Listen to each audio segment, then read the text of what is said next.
But um, you're young. You're in a touring band.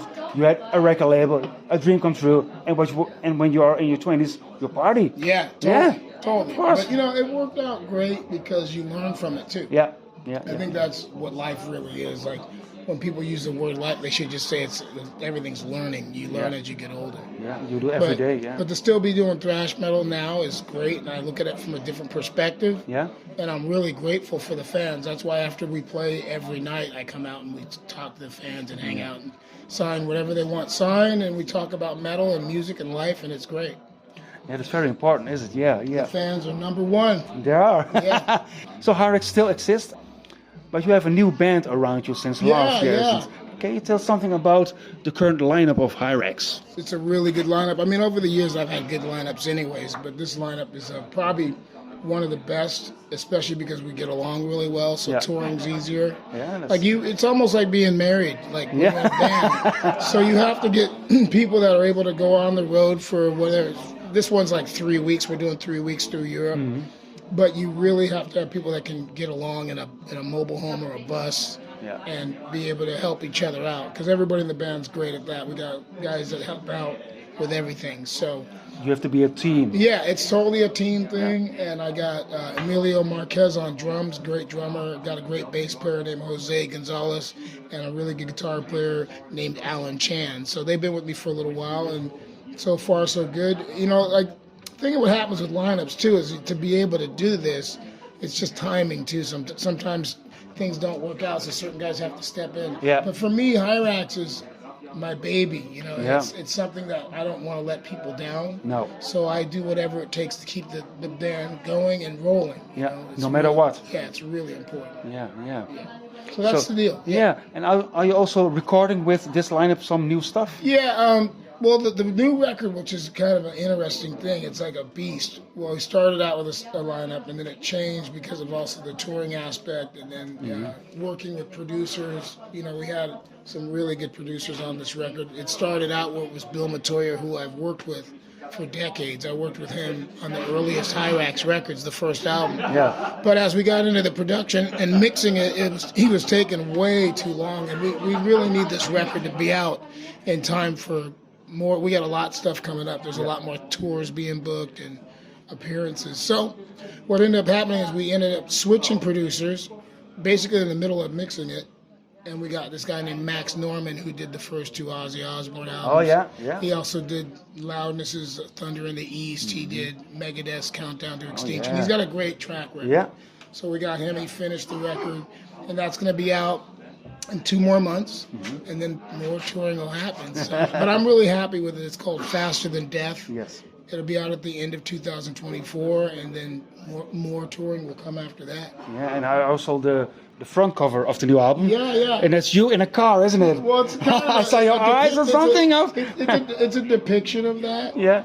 And what I love about it, though, is it's the concept when people see the record, because it's a gatefold. Yeah. So it's kind of like a little bit of a book. Okay, that's nice. Yeah, well, we want to give the fans the best. I mean, you gave it something special. Well, the thing is, I think records are really expensive nowadays anyways. They are, yeah. So the packaging better be good. Yeah. So that's what we did with this record, and the art was done by this guy in Brazil who's amazing. So Thomas, our artist, has come up with a really good concept, the front and back. I mean, it's different artwork for the front, back of the record, and the insert.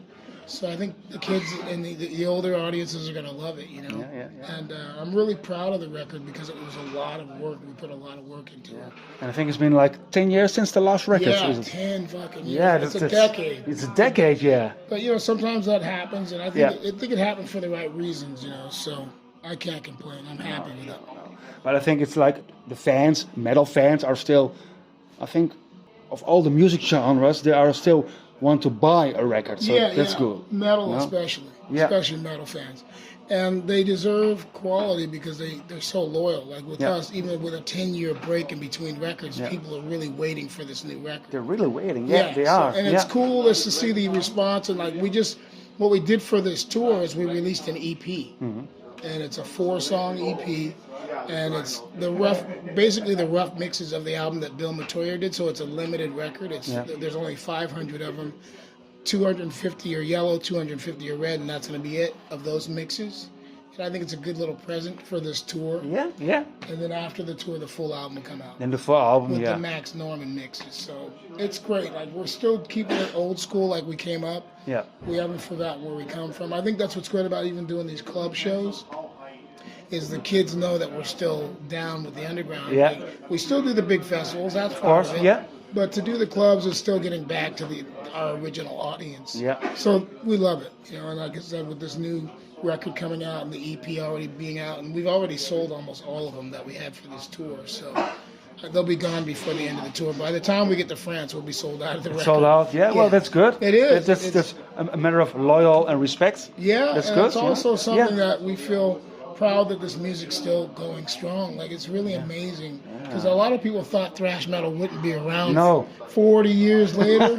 it's still here. Yeah. So you know, it's a good time to be a part of it. Yeah. And to see, like you said earlier in this interview, talking about the generations. Yeah. Seeing the generations is amazing. It's still cool, yeah, because a lot of people always talk, the early days is the best, the 80s that was the best, but I think today is still a good time. No, I mean, all that stuff's cool. You know, I get it. The old schoolers are going to say that, but Yeah. the scene is great now. It's great, yes.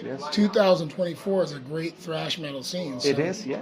And to see these kids, man, like, it's a whole new generation, and they're way into it. They remind me of us. Yeah, So back in the day. there it is. It lasted, and the new generations are doing what we did. They still wear the denim and leather, and they got their patches, they got their hats, their T-shirts, their high-top sneakers. It's fucking great. So I love it. That's awesome, yeah. One final question, Kate. Yeah. What's the most crazy thing that you have seen on tour? Oh, that's a tough question. Yeah, because there's so many. So many. But you know, sometimes you got to cherry pick and pick one. Well, on this tour, it's just more about like work, hard work to make these things happen. Like, to make these tours happen, that's the crazy part. If people knew all the work that goes into it and all the stuff that's got to happen between booking and management and nightclubs, venues, festivals, it's a lot of coordinating. And, it is. So, you know, just like things like breaking down in the rain to fix a tire, you know, and it's raining, because Europe, the rain is different here than where we're from California. Yeah. So I just think maybe just the fan response on this tour, the fan response, even in the nightclubs, has been amazing. We've been packing the small clubs as well as, you know, doing the festival runs. And we just did the UK. We did 2 shows in England, 1 club show and 1 big show with us in Exodus. That was great. Oh, yeah. So the fan response, and to see how, like, you can see them literally shaking in the audience to our music. They are shaking. Yeah, they are. They're physically shaking. Physically shaking. You know, so to see that look on their faces where they look crazy because their eyes are big and they got a big smile on their face, that's been my favorite thing about this tour so far. Yeah. It's been great. That's great. Well, We're giving back to the audience also what they're giving us. They're giving us a lot of energy. We're doing the same. you gave it back? Yeah. Yes. Well, that's absolutely amazing, Kate. Thank you very much, man. My pleasure. Thank you very much. And hopefully all the Rock of Ages listeners listen to metal. Yeah. Thank you. You're welcome.